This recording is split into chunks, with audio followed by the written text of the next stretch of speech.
Okey, kita kembali pada link yang baru kerana tadi terputus.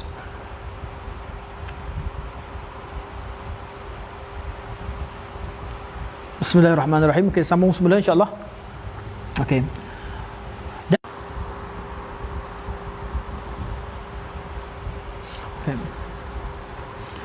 Kata Syekhul Islam Ibn Taimiyah rahimahullah, beliau berkata, wa katsirun min mujtahid as-salafi wal khalafi qad qalu wa fa'alu ma huwa bid'ah wa lam ya'lamu annahu bid'ah.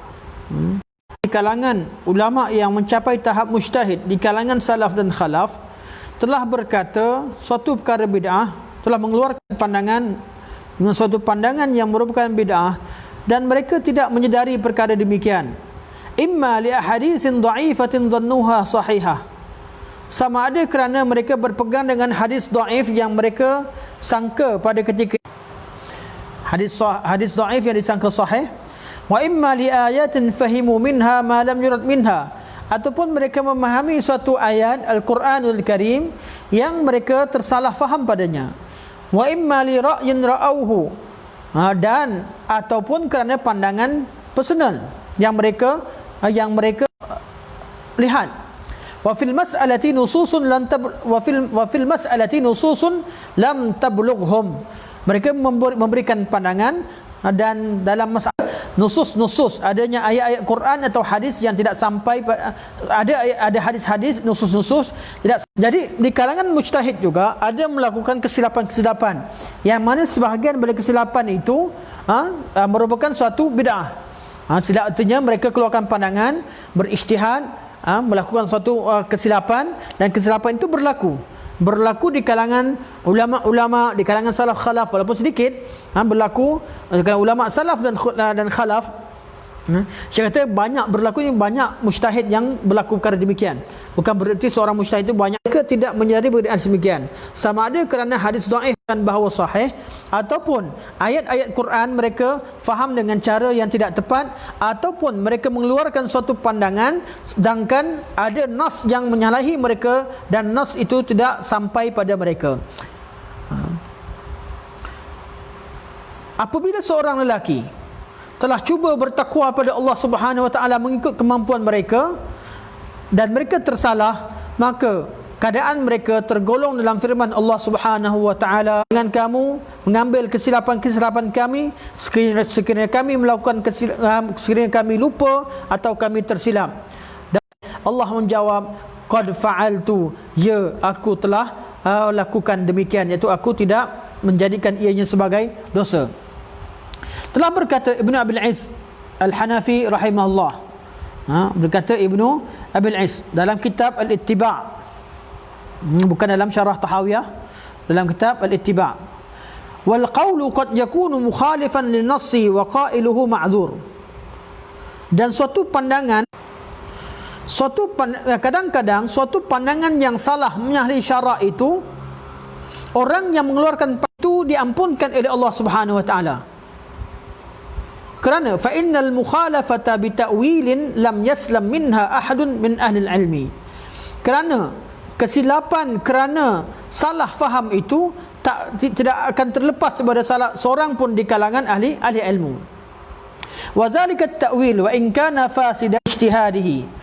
Dan sekiranya fahaman yang salah itu berlaku, maka orang yang mengeluarkan fahaman yang salah atas dasar ijtihad tadi, kesalahannya tidak ampunkan oleh Allah Subhanahu, dan orang yang berijtihad itu akan mendapat satu pahala. Sesungguhnya seorang berijtihad itu pada asalnya memiliki dua pahala, iaitu pahala dia ijtihad dan pahala dia mendapati kebenaran. Apabila dia tersalah dalam ijtihadnya, maka yang kekal ialah pahala ijtihadnya, dan kesalahannya itu tidak mengandungi pahala, namun dosa itu diampunkan oleh Allah Subhanahu wa taala. Fa mukhalafatun nassi in kanat an qasdin fahiya kufrun, wa in kanat an ijtihadin fahiya min al-khata'il maghfur. Orang yang sengaja melawan dengan menyalahi pelanggaran hukum syarak dengan sengaja berbeza dan melawan hukum syarak, maka satu kekufuran. Manakala kesilapan dalam ijtihad dalam hukum syarak, dengan kesilapan dengan cara ijtihad, kesalahan mereka diampunkan oleh Allah Subhanahu wa taala. Ini bab pertama. Okey. Kita tajuk pertama berkaitan dengan apa? Semua orang buat salah dan kesalahan itu tidak semestinya mengandungi dosa. Bab yang kedua, kata Syekh, tajuknya ialah seseorang itu ijtima'ul khawahid. Terdapat pada satu sosok tubuh individu itu kebaikan dan keburukan pada waktu yang sama. Kata Syekh, min usul i'tiqadi ahli-sunnah wal jamaah anna ar-rajul qad yajtami'u fihi al-khair wa syarr wa tajtami' kufri. Salah satu daripada akidah ahli-sunnah wal jamaah ialah mereka mengatakan bahawa mereka meyakini bahawa seorang muslim kadang-kadang pada dirinya terdapat kebaikan dan keburukan. Pada diri seseorang muslim itu terdapat kebaikan dan keburukan. Dan pada diri dia juga terdapat salah satu daripada cabang-cabang iman dan terdapat padanya cabang-cabang kekufuran. Maka fayuhmadu wa yuhabbu min wajhin ala qadri al-khair alladhi huwa fih. Dia hendaklah dicintai dan dipuji terhadap dan dibenci terhadap aspek-aspek keburukan yang ada pada dirinya. Selagi dia masih berada dalam asal tauhid, masih lagi beriman pada Allah Subhanahu wa taala, dia masih boleh diterima syahadah dia, kesaksian dia dalam mahkamah, dan dia masih boleh solat bersama kita di tempat solat kita. Jadi kata boleh melakukan kesilapan dalam diri salah seorang itu ada kebaikan dan ada keburukannya.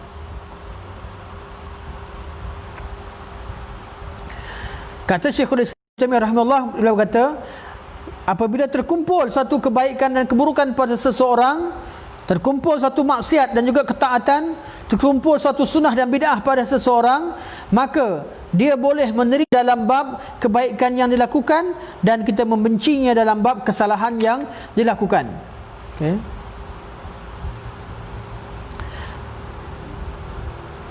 Ini menunjukkan bahawa tiap-tiap seseorang itu ada kebaikan dan ada keburukan yang dilakukan olehnya. Setelah kita mengetahui bahawa seseorang itu ada melakukan kesilapan dan kesalahan, pada masa yang sama dia melakukan kebaikan dan keburukan, maka kita perlu tahu juga bahawa kita tidak boleh dia daripada Islam kerana kesilapannya, atau mengatakan kemungkinan dia mendapat salah satu daripada asbab pengampunan dosa. Kalau dia buat tersalah, tak sengaja, Allah ampunkan. Tapi kalau dia buat sengaja sekalipun, kita tetap kasih dan sayang kepada seorang mukmin dan muslim itu. Di samping kita menasihati dan juga membetulkan kesilapan ataupun nahi mungkar, ada sebab-sebab tertentu yang menyebabkan dosa-dosa yang dilakukan oleh seseorang itu diampunkan oleh Allah Subhanahu wa taala. Syekhul Islam Ibn Taimiyah rahimahullah menyebutkan 10 sebab. Dan ini kita pernah bincangkan dalam syarah akidah Syekh Hafizahullah, sebut secara detail. Oleh kerana kita dah pernah bincangkan dalam perbincangan akidah Tahawiyah, maka saya sebutkan secara ringkas. Sebab-sebab yang menyebabkan dosa seseorang terampun oleh Allah Subhanahu wa taala. Maksudnya bila kita nampak orang buat kesalahan, kesilapan, kita tak boleh kafirkan mereka, tak boleh katakan dia fasik, tak boleh katakan bukan. Kita dah hukumkan individu itu dengan sifat-sifat tersebut kerana berkemungkinan dosa mereka diampunkan oleh Allah Subhanahu wa taala oleh sebab-sebab yang menyebabkan dosa itu terampun. Antaranya ialah taubat. At-taubah. Yang kedua, istighfar. Taubat, istighfar. Taubat ialah berkaitan dengan taubat daripada taubat kebiasaannya diistilahkan terhadap penyesalan dosa terhadap dosa-dosa. Orang bertaubat daripada zina, ada orang bertaubat daripada menipu, ada orang bertaubat daripada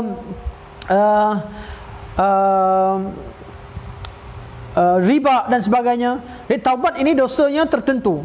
Berbeza istighfar. Istighfar ialah kita minta ampun daripada Allah daripada segala dosa. Kita baca astaghfirullah, minta ampun daripada segala dosa. Itu beza antara taubat istighfar. Salah satu daripada taubat. Yang kedua istighfar. Ketiga ialah kebaikan-kebaikan yang banyak. Al-hasanatul mahiyah. Yang keempat, doa seorang mukmin terhadap mukmin yang lain. Contoh solat jenazah. Jenazah di depan kita melakukan kesilapan, kemudian ramai orang yang mendoakan dan juga minta pengampunan terhadap kesalahannya, Dan juga itu merupakan salah satu sebab penghapusan dosa apabila doa itu diterima oleh Allah Subhanahu wa taala. Yang kelima ialah amalan-amalan kebaikan yang pernah dilakukan, amalan-amalan jariah yang pernah dilakukan oleh mayat. Kemudian dia meninggal. Dan tatkala telaga itu diminum oleh orang, maka Allah Subhanahu wa taala mengampunkan dengan sedekahnya. Allah Subhanahu wa taala mengangkat darajatnya dan mengampunkan dosa-dosanya. Yang keenam, sebab keenam untuk mendapat pengampunan daripada Allah adalah syafaat Nabi SAW. Yang ketujuh adalah musibah-musibah yang Allah timpakan pada seorang manusia. Yang ke-8 ialah azab kubur ataupun satu tekanan, satu himpitan dalam kubur menyebabkan dosa seseorang itu diampunkan oleh Allah Subhanahu wa taala. Yang ke-9 ialah keadaan kesusahan di hari kiamat. Jadi sebelum daripada satu proses kepada satu proses sehingga sampai sebelum syurga dan neraka, berkemungkinan sebahagian pada manusia Allah dah ampunkan dosa-dosanya sehingga menyebabkan dia masuk syurga. Puncanya kerana kesusahan yang dilalui oleh dia ketika waktu mahsyar. Dan juga yang ke-10 ialah rahmat dan pengampunan dari Allah Subhanahu wa taala. Rahmat Allah Maha luas, Allah boleh ampunkan siapa saja Allah nak, dan Allah boleh menghukum. Okay. Dalam bab tajuk ketiga, dalil-dalil ni penting. Dalil-dalil berkaitan dengan wajib kita membandingkan ataupun membuat penilaian pada seseorang dengan membawa kebaikan dan keburukan. Kita kata bahawa tajuk kita berkaitan dengan membuat penilaian. Dalam menilai seseorang, kita tak boleh mengatakan seorang itu salah menyebutkan kebaikan sahaja. Perlu buat perbandingan, perlu sebut dua-dua perkara ketika membandingkan. Dalilnya, dalil pertama kata Syekh, qala Allah Ta'ala, saya bagi makna terus kerana kita dah baca tadi. Di kalangan ahli kitab, orang-orang yang apabila kamu memberikan harta untuk mereka jaga, kamu memberikan harta amanah kepada mereka dengan banyak, mereka memeliharanya dan tidak menzalimi kalian. Dan di kalangan mereka ada yang sekiranya kamu berikan pada mereka tersebut. Jadi dalam ayat ini Allah Subhanahu wa taala menerangkan tentang ahli kitab. Di kalangan mereka ada, di kalangan ahli kitab, di kalangan Yahudi ada golongan yang suka mengambil harta orang lain dan tidak amanah dalam suatu perkara. Ayat ini juga sesuai dengan ayat yang Allah firmankan dalam ayat pertama yang kita bacakan bahawa wahai orang-orang yang beriman, hendaklah kalian menjadi orang-orang yang mendirikan hukum Allah Subhanahu wa taala, menjadi saksi di atas suatu keadilan, jangan disebabkan oleh terhadap suatu beradillah dalam suatu perkara, dan sesungguhnya perkara demikian itu lebih sesungguhnya dan takwalah pada Allah Subhanahu wa taala, sesungguhnya Allah Subhanahu wa taala Maha mengetahui apa yang kamu Maha mengetahui apa yang kalian lakukan. Okey, ni sebutkan di kalangan ahli kitab ada yang jujur, ada yang tidak amanah, ada yang amanah tidak amanah. Jadi Allah Subhanahu wa taala tatkala menyebutkan tentang ahli kitab, walaupun mereka ahli kitab dan lawan hukum Allah, tetap Allah sebutkan kebaikan dan keburukan. Kemudian Syekh bawakan tentang bab ahli kitab juga. Di kalangan Bani Israel ada yang jujur, ada tidak jujur.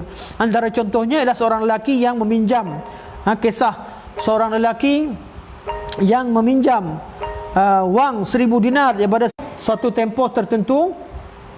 Kemudian apabila tiba tempohnya, lelaki tersebut tidak menjumpai kenderaan yang untuk dinaikinya, untuk disampaikan kepada sahabatnya. Kemudian dia meletakkan duit 1000 dinar itu dalam satu kayu. Kemudian kayu itu dihanyutkan ke arah sahabatnya dengan mengharapkan bahawa sahabatnya menerima kayu tersebut. Kemudian sahabatnya menunggu duit yang akan dibayar. Akhirnya sahabat tadi pergi ke sungai dan mengambil kayu api untuk dijadikan sebagai bahan bakar di rumahnya. Apabila dibelah kayu tersebut, didapati duit 1000 dinar berseper dengan surat yang ditulis kepadanya. Ini cerita yang panjang, kisah yang kita tahu menunjukkan bahawa di kalangan ahli kitab, di kalangan Bani Israel ada orang yang jujur. Okey, jadi ini berkaitan ahli kitab. Sebab tu ahli sunnah menyatakan bahawa golongan mutakallimin itu lebih baik, lebih dekat berbanding dengan golongan ahli falsafah.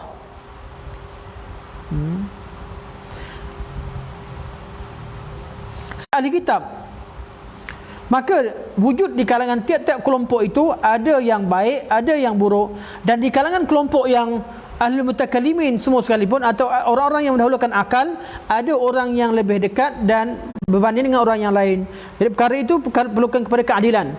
Walaupun ahli falsafah mendahulukan akal, ahli kalam juga mendahulukan akal, tapi ahli kalam jauh lebih baik berbanding dengan ahli falsafah.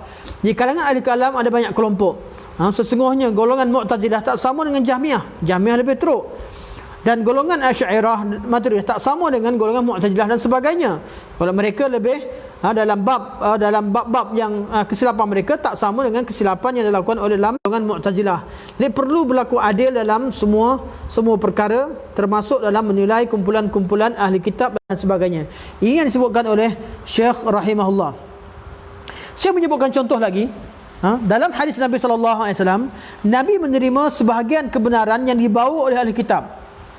Dalam bab menilai, ahli kitab, ada seorang lelaki di kalangan pendekar ahli kitab datang kepada Nabi SAW dan dia berkata, ya pendeta dia berkata, ya Muhammad, ni'mal qaumi antum laula antum tusyrikun.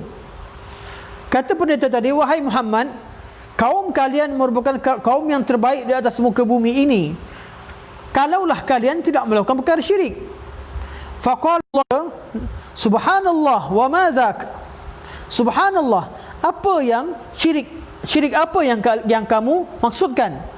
Qala, dia berkata, taquluna idza halaftum wal ka'bah. Kalian berkata tatkala kalian bersumpah demi Kaabah. Islam yang baru masuk Islam, tatkala bersumpah, mereka menggunakan lafaz wal Kaabah ini diguna pakai oleh masyarakat Arab jahiliyah ketika bersumpah. Jadi tatkala mereka masuk Islam, mereka masih lagi terbawa-bawa istilah dan perkataan yang mereka gunakan ketika zaman jahiliyah. Dan yang menegur masalah ini adalah salah seorang daripada pendeta Yahudi. Datang beritahu kepada Rasulullah sallallahu alaihi wasallam. Qalat, Qutailah bin Saifi berkata, mana perawi hadis mengatakan hal Rasulullah sallallahu alaihi wasallam syai'a. Nabi pun diam seketika, thumma qala, kemudian Nabi berkata, innahu qad qala, ya, perkataan itu diungkapkan oleh kami. Faman halafa falyahlif bi rabbil Ka'bah. Maka Nabi memerintahkan pada semua sahabat, kata, barang siapa yang bersumpah, hendaklah bersumpah dengan Tuhan kepada Kaabah, bukan bersumpah dengan Kaabah. Qala, kemudian pendeta ini berkata, ya Muhammad, wahai Muhammad, ni'mal qaumi antum laula annakum taj'aluna lillahi nidda. Kalian ini, wahai Muhammad, kaum sekutu bagi Allah Subhanahu wa taala. Nabi berkata, subhanallah wa madza, apa yang kamu maksudkan dengan kami menjadikan sekutu bagi Allah Subhanahu wa taala? Qala, dia berkata, taquluna masya Allah wa syi'ta. Kalian berkata masya Allah wa syi'ta. Qalat fa amhala Rasulullah sallallahu alaihi wasallam syai'a thumma qala innahu qad qala. Apa perkara yang dikatakan sekutu bagi Allah? Yahudi dia berkata masya Allah wa syi'ta. Dengan kehendak Allah, dengan kehendak kamu. Yang kehendak kamu, Rasulullah perawi berkata, iaitu Qatilah berkata, Rasulullah diam sebentar, kemudian Nabi berkata, innahu qad qala, ya, di kalangan kami ada yang berkata demikian. Faman qala, dan barang siapa berkata masya Allah falyafsil bainahuma thumma syi'ta. Siapa kata masya Allah, hendaklah dia diam. Dia diam sebentar, kemudian kata thumma syi'ta, kemudian dengan kehendak Allah dan kehendak kamu. Tapi nak jawab dengan kehendak Allah, kemudian dengan kehendak kamu. Kita kata insya-Allah, alhamdulillah, selesai dengan kehendak Allah. Kemudian dengan usaha yang dilakukan oleh pihak yang bertanggungjawab dan sebagainya. Tapi kalau kata dengan kehendak Allah, dengan kehendak pihak bertanggungjawab, itu tidak tepat. Ataupun contoh-contoh yang lain yang mungkin lebih sesuai. Dalil kedua, hadis ayat Quran berkaitan dengan arak dan juga arak berkaitan arak dan judi. Yas'alunaka 'anil khamri wal maisir qul fihima ithmun kabiru wa manafi'u lin-nas wa ithmuhuma akbaru min naf'ihima. Allah berkata, mereka bertanya pada kami, katakan bahawa pada keduanya terdapat dosa yang besar dan manfaat yang ada, dan pada keduanya juga terdapat manfaat terdapat pada keduanya lebih besar daripada manfaatnya. Fallah subhanahu wa ta'ala asbata an-naf'a fil khamri wal maisir. Allah subhanahu wa ta'ala mengisbatkan manfaat yang ada pada arak dan pada sesama, pada arak dan juga judi. Pada masa sama Allah beritahu bahawa yang ada pada arak dan judi itu lebih baik, lebih banyak daripada kebaikan yang ada. Maka ianya diharamkan kerana kejahatan yang ada, yang banyak terdapat dalam perkara tersebut. Ini juga dalil menunjukkan bahawa perlu buat perbandingan sebelum melakukan sebelum menghukum. Tatkala beliau bertanya kepada Rasulullah sallallahu alaihi wasallam, beliau berkata, kana nas yas'aluna Rasulullah sallallahu alaihi wasallam anil khair. Kebanyakan manusia pada zaman dahulu, pada zaman sahabat, bertanya suatu kebaikan, dan aku dahulu tanya Nabi sallallahu alaihi wasallam tentang perkara buruk, takut perkara itu ditimpa kepada aku. Fakultu, maka aku berkata, ya Rasulullah, inna kunna fi jahiliyatin wa syarr. Dahulu kami berada dalam jahiliyah dan keburukan yang jelas. Faja'ana Allahu bihadzal khair. Kemudian Allah datangkan kebaikan ini. Dulu kami jahiliyah, agama kami sesat. Kemudian Allah berikan kebaikan Islam yang ada sekarang. Fahal ba'da kepada Rasulullah, adakah setelah kami menerima kebaikan ini akan ada keburukan yang datang pada kami? Qala na'am, akan adanya keburukan. Qultu wa hal ba'da zalika syarr min khair? Dan adakah adanya kebaikan selepas adanya keburukan tersebut? Qala na'am wa fihi dakhan. Nabi jawab, ya, selepas buruk ada baik, dan baik itu kebaikan yang bercampur baur, yang adanya kebaikan yang adanya dakhan, iaitu adanya kabus, adanya debu. Kebaikan yang kabur tersebut, Nabi berkata, qaumun yahduna bi ghairi hadji ta'rifu minhum wa tunkir. Kaum yang tidak ikut sunnahku, dan mereka buat perkara yang kamu kenal dan perkara yang kamu tidak kenal dalam agama Allah Subhanahu wa taala. Itu melakukan bid'ah. Okay, dalam bab ini Nabi sebut apa? Ada kebaikan, ada sunnah Nabi sallallahu alaihi wasallam, namun di kalangan dalam perkara tersebut ada kebaikan. Nabi kata ada kebaikan pada mereka, walaupun sebahagian daripada perkara mereka tidak ikut sunnah Nabi sallallahu alaihi wasallam. Ini dalil yang ketiga.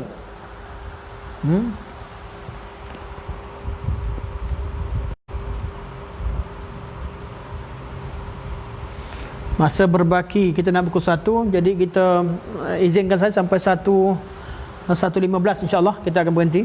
Lagi lebih kurang 15 minit. Syekh dalil. Dalil keempat ialah berkaitan dengan seorang lelaki yang sahabat Nabi sallallahu alaihi wasallam yang dinamakan sebagai himar, yang sentiasa menyebabkan Nabi sallallahu alaihi wasallam tertawa dengan gelak lucunya. Pada satu hari beliau dibawa dan disebat kerana meminum arak. Kemudian ada seorang lelaki di kalangan sahabat yang melaknatnya dan berkata, Allah mal'anhu ma aktsara ma yu'tabih. Ya Allah, ya Tuhanku, laknatlah dia, terlalu banyak dia berulang-ulang minum arak. Maka Nabi berkata, la tal'anuh, jangan kalian melaknat dia. Fa wallahi ma alimtu annahu alimta annahu yuhibbullaha wa rasulah. Aku tahu bahawa dia mencintai Allah dan Rasulnya.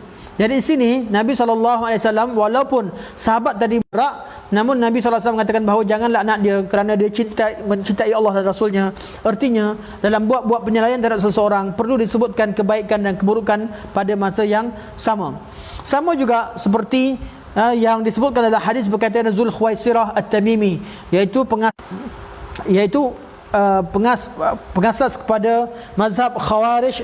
Zulkhuwaisirah yang wujud pada zaman Nabi sallallahu alaihi wasallam, perbuatannya itu mewarisi perangai, iaitu mengajarkan perangai Khawarij, yang mana dia seorang yang ahli sujud, seorang zahid, yang ada kesan sujud pada dirinya, namun dia mengingkar Nabi sallallahu alaihi wasallam. Tetap disebutkan bahawa dia walaupun dia begitu, dia ahli sujud dan ahli zahid. Sama juga bab-bab yang lain. dalam berkaitan dengan bab ini. Dalil yang kelima, dan kisah bin Abi Balta'ah, Hatib bin Abi Balta'ah yang mengirimkan berita perisikan kepada kaum musyrikin. Kemudian selepas terbongkar setelah Jariyah yang membawa surat tersebut ditangkap oleh Sayyidina Ali bin Abi Talib dan dibawa depan Rasulullah sallallahu alaihi wasallam, Nabi berkata, "Wahai Rasulullah, sesungguhnya Hatib telah mengkhianati Allah dan Rasulnya, biar putuskan kepala dia atau potong kepala dia." Kemudian Nabi SAW berkata kepada Hatib bin Abi Balta'ah, "Wahai Hatib, apa yang menyebabkan kamu buat perkara demikian?" Hatib menjawab, "Demi Allah Subhanahu wa taala, sesungguhnya aku seorang yang beriman pada Allah dan Rasulnya. Aku tidak inginkan daripada perbuatanku kecuali kerana ada kaum keluarga supaya mereka tidak mengapa-apakan dan mereka masih lagi membantu keluargaku." Sehingga akhir hadis. Hadis menunjukkan bahawa dalam hadis ini menunjukkan bahawa Nabi SAW Hatib bin Abi Balta'ah sebagai seorang kafir atau syirik kerana melakukan satu pengkhianatan tersebut, tapi sebabnya dan Nabi pun berkata, bila diketahui sebabnya bahawa dibuat atas dasar ingin menjaga, Nabi kata, "Sadaq wala taqulu lahu illa khaira." Hatib telah berkata benar dan jangan kalian berkata kepadanya kecuali perkara yang baik.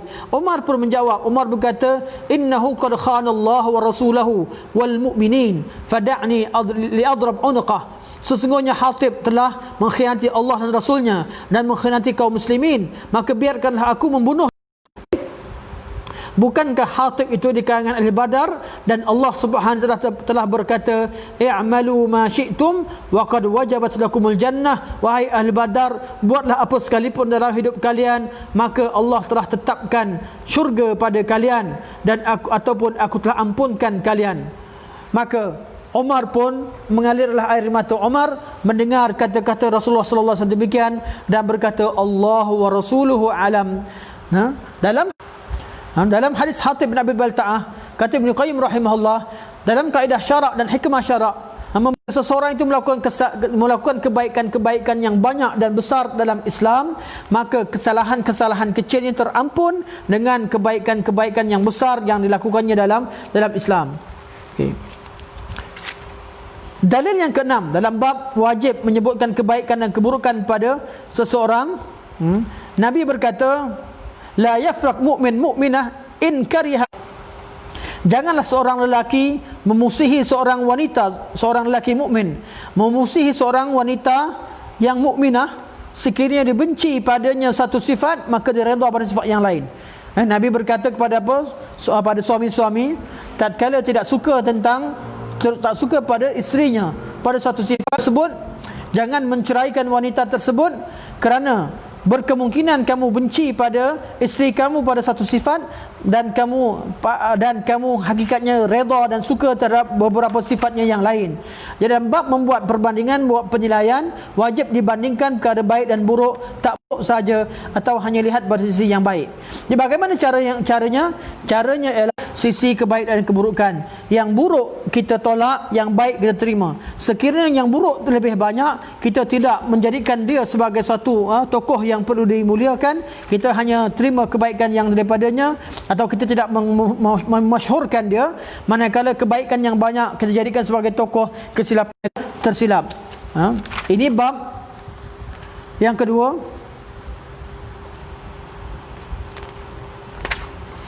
Kemudian Syekh membawakan kata-kata ulama dalam bab muwazanah, begitu banyak.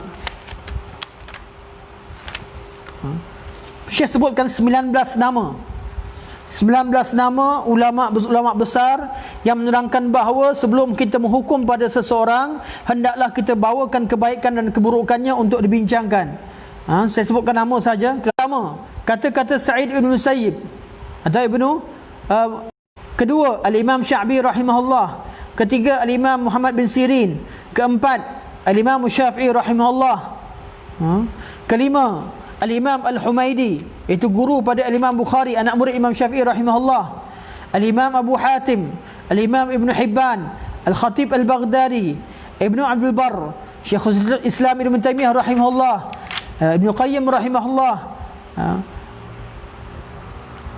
Abu Al-Zahabi, Al-Imam Ibn Kathir, Al-Imam Ibn Qayyim, Al-Imam Ibn Qayyim dah sebut tadi, Ibn Qayyim, dan juga Al-San'ani, Al-Muhibbuddin Al-Khatib, Syekh Muhammad Abdul Wahab, Syekh Abdul Rahman As-Sa'di, Syekh Abdul Aziz bin Baz, Syekh Muhammad Salih Al-Uthaymin, dan ramai ulama yang lain. Semua mereka mengatakan kaedah yang sama, iaitu tatkala ingin kita menilai seseorang, maka hendaklah kita membawakan semua berita berkaitan seorang tersebut dan kita membandingkan sisi baik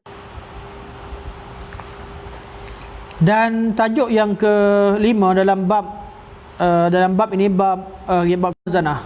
Dalam bab perbandingan ni kadang-kadang dia melibatkan maruah seseorang. Ada orang yang memang memang perangai buruk yang ada pada seseorang ialah suka lihat pada keburukan sahaja, maka perangainya kata Syekh Ibn Qayyim rahimahullah seperti lalat yang tidak hinggap kecuali daripada perkara yang buruk dan tidak menerima perkara yang baik.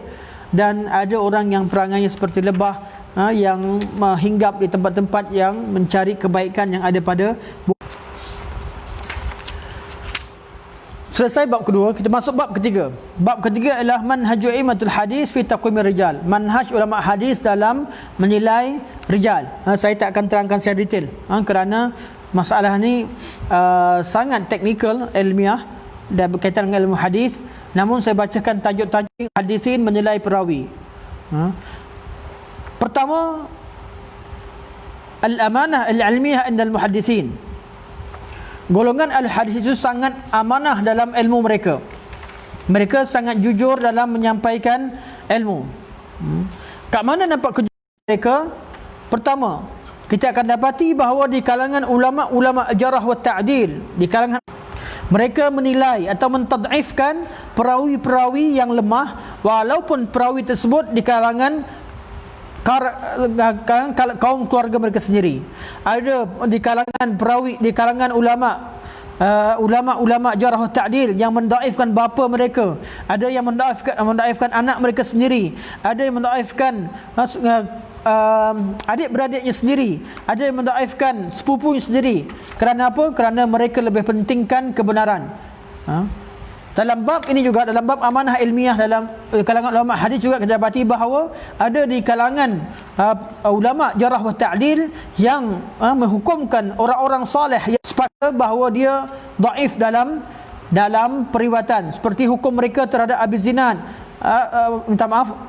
terhadap contoh hukum mereka yang disebutkan oleh Abi Zinad. Abi Zinad pernah hukumkan sebahagian pada ulama-ulama sebahagian di kalangan orang-orang soleh itu dhaif. Juga dilakukan oleh Imam Malik bin Anas, dilakukan juga oleh Abdul Rahman bin Mahdi, dilakukan juga oleh Ar-Rabi'ah bin Abi Abdurrahman, Ayub Sikhtiyani. Di kalangan ulama jarah wa ta'dil, ada di kalangan mereka yang mendhaifkan keluarga mereka sendiri, ada di kalangan mereka mendhaifkan tokoh-tokoh yang mereka hormat di kalangan tokoh-tokoh yang soleh, orang-orang yang soleh. Malah di kalangan mereka ada yang mendhaifkan imam-imam dalam satu bidang tertentu, namun dhaif dalam bidang hadis. Contohnya Imam Nu'aim bin Hamad Al-Marwazi, Imam Muhammad Abdul Rahman bin Abi Layla Al-Ansari, dan juga Imam Muammal bin Ismail, Imam Hafs bin Sulaiman Al-Asadi. Dari kita dapati bahawa mereka sangat amanah dalam menyampaikan ilmu. Ini kaedah al-hadis, sangat amanah. Siapa pun dalam bab hadis, oleh kerana syarat untuk perawi hadis yang siqah itu hendaklah kuat hafalannya, hendaklah mutqin dalam penyimpanan hadis, dan dia juga salih, orang-orang alim, dan di kalangan keluarga mereka sendiri yang dhaif mereka tetap katakan dhaif, walaupun mereka tetap menghormati mereka dalam perkara yang selayaknya. Perkara yang kedua, oleh kerana ulama hadis begitu adil dalam menghukum dan membuat perbandingan yang terlalu adil, yang sangat adil, mereka juga menerima riwayat yang tidak terlibat dengan bid'ah yang kufur, bid'ah yang ringan. Mereka terima riwayat-riwayat ahli bid'ah sekiranya ahli bid'ah itu cukup syarat.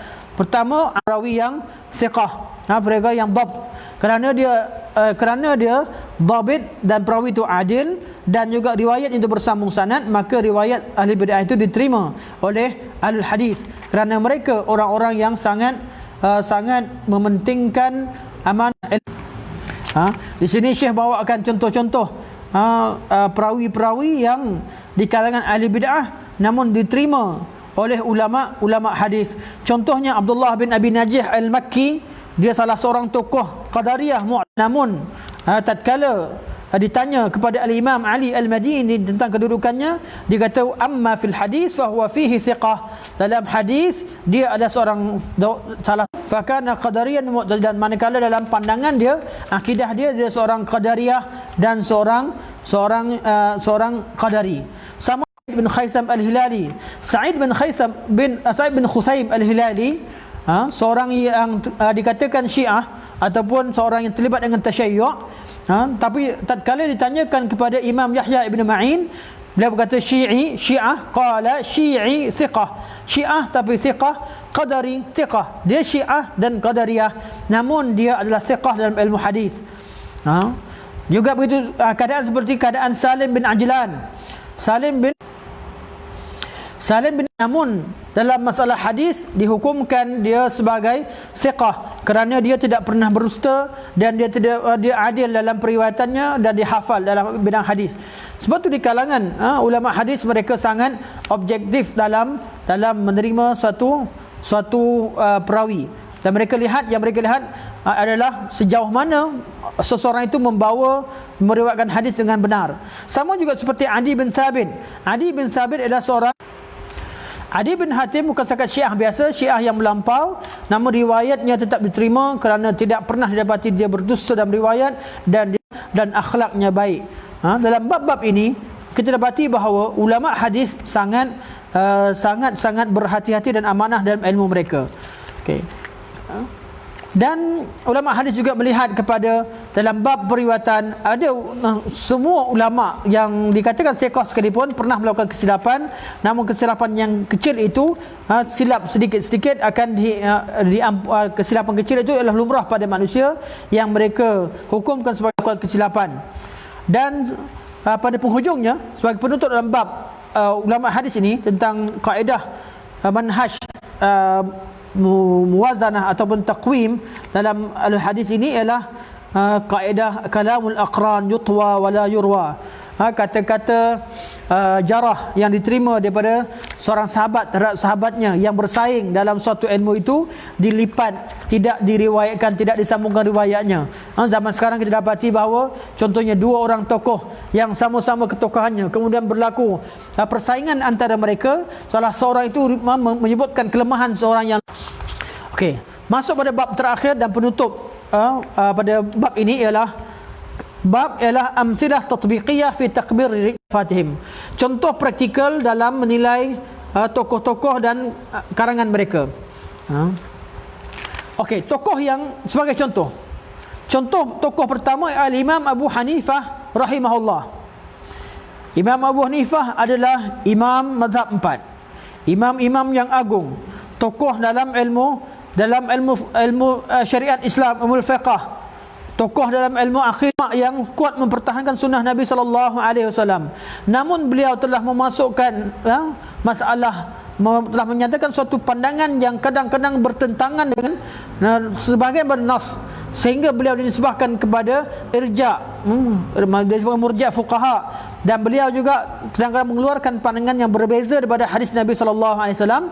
Namun ulama tetap menyebutkan, tetap mengagungkan Imam Abu Hanifah tanpa sedikit pun mengurangkan sedikit penghormatan mereka terhadap beliau, kerana kebaikan beliau yang sangat banyak dan ketokohan beliau, manakala kesilapan tetap diterima sebagai satu kesilapan dan peringatan. Contoh yang lain adalah Imam Rabi'ah bin Abi Abdurrahman Ar-Ra'yi, seorang fuqaha ahli fiqh. Oleh kerana beliau terlalu luas menggunakan qiyas dan juga ra'yu, akhirnya sebagian pada ulama yang menolak pandangan beliau dalam bab tersebut, walaupun beliau seorang ulama yang besar dan agung. Sama juga berlaku pada Ibn Kullab dalam ilmu akidah. Ibn Kullab ialah seorang mutakallim yang terlibat dengan yang cuba menggabungkan antara ilmu kalam, antara ilmu falsafah dengan wahyu, akhirnya mewujudkan ilmu kalam. Dan pada keadaan yang sama, kita lihat kepada kata Ibn Taimiyah rahimahullah terhadap Ibn Kullab. Ibnu Kullab adalah antara orang-orang yang berusaha keras. Beliau adalah Abu Muhammad Abdullah bin Said bin Kullab, dan beliau mempunyai kana lahu fadlun wa ilmun wa din. Beliau mempunyai sifat-sifat kelebihan yang banyak, mempunyai ilmu dan seorang yang beragama. Dan kalau ada yang berkata sesungguhnya beliau telah innahu ibtada'a mabtada'u li zahuri din nasara fil muslimin, kalau ada yang menuduh Ibnu Kullab bahawa beliau telah melakukan bid'ah untuk membantu agama Nasrani ke atas orang Islam, seperti ketahuilah bahawa tuduhan itu adalah suatu dusta ke atas beliau. Sesungguhnya beliau telah menolak golongan Mu'tazilah dan sebagainya, dan tuduhan-tuduhan itu hanya dilakukan oleh golongan-golongan tersebut ke atas beliau. Syekhul Islam Ibn Taimiyah rahimahullah, seperti kita tahu bahawa menolak pandangan Ibnu Kullab dalam banyak perkara. Namun tatkala menilai Ibnu Kullab dalam bab pribadi beliau, Syekh Islam menguji beliau dengan banyak sifat-sifat yang disebutkan tadi, kerana Ibnu Kullab tersilap dalam masalah akidah tertentu dalam bab menggabungkan antara falsafah dengan kebaikan-kebaikan beliau tetap disebutkan, dan fitnah-fitnah yang dilontarkan kepada beliau dijawab oleh Syekh Islam Ibn Taimiyah rahimahullah. Sama Imam Abu Hasan Al-Asy'ari, tatkala Abu Hasan Al-Asy'ari beliau keluar daripada Mu'tazilah dan mengambil cara Ibnu Kullab dan menyokong sunnah Nabi SAW dan hadis. Cuma kesilapan mereka berdua tidak menolak ilmu kalam dari akar umbinya, maka mereka tersilap masalah demikian. Namun kita dapati bahawa Syekhul Islam Ibn Taimiyah rahimahullah mempertahankan Ibnu Kullab, mempertahankan Abu Hasan Al-Asy'ari tatkala mereka. Contoh yang keempat ialah Imam Al-Harawi. Imam Al-Harawi yang terkenal, ulama yang antara ulama hadis yang sabit, yang sabtun, salah seorang daripada periwayat kitab Sahih Bukhari. Namun beliau telah membawa mazhab Asy'ariyah ke tanah haram dan sebagainya. Anak murid kepada Imam Al-Baqillani, didapati bahawa ulama-ulama di kalangan ulama sunnah as-salafiyah menyebutkan kebaikan-kebaikan yang banyak pada beliau dalam keadaan mengingkari perbuatan beliau dalam masalah tertentu. Begitu juga pandangan ulama terhadap Ibnu Hazm rahimahullah. Ibnu Hazm seorang ulama Zahiriyah, seorang yang mempertahankan sunnah Nabi sallallahu alaihi wasallam. Namun ada kesilapan dalam masalah akidah diterangkan oleh ulama tanpa mereka menolak ketokohan yang ada pada Ibnu Hazm. Ini adalah contoh-contoh praktikal.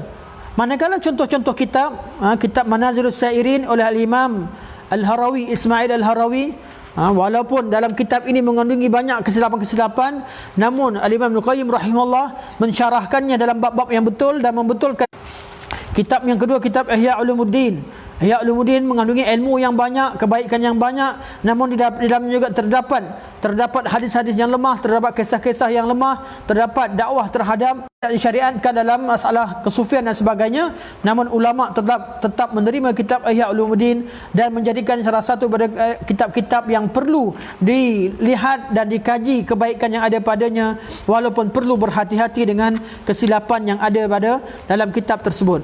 Secara kesimpulannya, sebagai khulasah dan juga penutup pada kuliah kita pada petang ini, pada pagi hingga petang ini, kitab ini mengajak kita bahawa hendaklah kita dalam bab penilaian, hendaklah kita membuat perbandingan dalam suatu, hendaklah kita cukup syarat-syarat untuk jadi seorang pengkritik. Yang kedua, kita berakhlak dengan akhlak yang baik dan berkata-kata dengan kata-kata yang baik. Dan ketiga, hendaklah kita mengetahui bahawa tiap-tiap seseorang itu ada kekurangan, ada kesilapan, ada yang baik, ada yang buruk. Maka kita hendaklah muliakan mereka dengan muwalah, dan sekiranya keburukan yang banyak, kita tinggalkan keburukan tersebut. Kita hanya menerima kebaikan-kebaikan dan kita tidak memasyhurkan orang-orang yang mengandungi banyak keburukan. Secara umumnya inilah yang disampaikan oleh Syekh dalam kitab Manhaj Ahlussunnah wal Jamaah fi Ahlussunnah wal Jamaah dalam membuat penilaian terhadap tokoh-tokoh dan penulisan-penulisan mereka. Semoga Allah Subhanahu wa taala jadikan pertemuan yang pada kita pada hari ini pertemuan yang bermanfaat, dan kitab ini secara keseluruhan kita dah baca secara umum. Semoga sedikit penerangan ditulis oleh Syekh Ahmad bin Abdul Rahman Suwayan ini menjadi sedikit panduan pada kita dalam amalkan untuk mempraktikannya dalam amalan harian. Sekarang ni banyak orang cuba mengkritik, komen, tulis dalam Facebook sebagainya. Pastikan anda membaca adab-adab yang dalam kitab ini, semoga kita di kalangan orang-orang yang sentiasa adil dalam menghukum, adil dalam perbuatan, adil dalam perkataan, dan kita menjadi orang-orang yang bermanhaj dengan manhaj salaf, bukan sahaja dalam bab akidah tapi dalam bab akhlak dan juga dalam bab menilai seseorang tersebut dengan penilaian yang adil. Sekadar ini, wassallallahu ala sayyidina Muhammad wa ala alihi wa sahbihi wa baraka wa sallam, walhamdulillahi rabbil alamin. Sama-sama